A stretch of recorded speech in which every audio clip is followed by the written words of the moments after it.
बिस्मिल्लाहिर्रहमानिर्रहीम अस्सलाम वालेकुम प्यारा दोस्तों, जियां तव्हांखे ख़बर आहे त रमज़ान मुबारक शुरू थी चुको आहे ऐं रमज़ान मुबारक में शैतान क़ैद हूंदो आहे ऐं जॾहिं शैतान क़ैद थींदो आहे त इंसान वरी शराफ़त जो लिबास पहिरे छॾींदो आहे।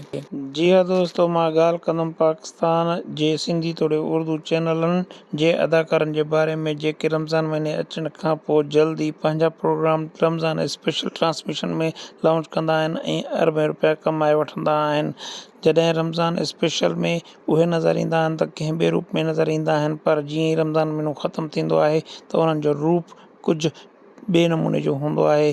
असांजी चुलबुली अदाकारा रूबी अली पिणु हिन रमज़ान ट्रांसमिशन में सिंध टीवीअ ते हिकु प्रोग्राम वठण में कामयाबु थी चुकी आहे, जंहिंमें इरशाद जागीरानी पिणु रूबी अलीअ जो होस्टिंग में साथ ॾींदो। त प्यारा दोस्तों, यकीनन अव्हांखे उमेद हूंदी त जॾहिं इरशाद जागीरानी ऐं रूबी अली गॾु वेही प्रोग्राम होस्ट कंदा त उहो प्रोग्राम केतिरो मक़बूल वेंदो। जी हा दोस्तों, जिते रूबी अली ऐं इरशाद जागीरानी गॾु कमु कंदा उते अव्हां छा उमेद रखी सघो था त छा उहो प्रोग्राम रमज़ान ट्रांसमिशन जे क़ाबिल हूंदो। प्यारा दोस्तों, इहा हुई असांजी अॼु जी वीडियो। यकीनन वीडियो पसंदि आई हूंदी। जेकॾहिं वीडियो पसंदि आई हुजे दोस्तनि खे शेयर कयो, कमेंट करे पंहिंजे राय खां आगाह कयो। दुआउनि में यादि कजो। अल्लाह हाफ़िज़।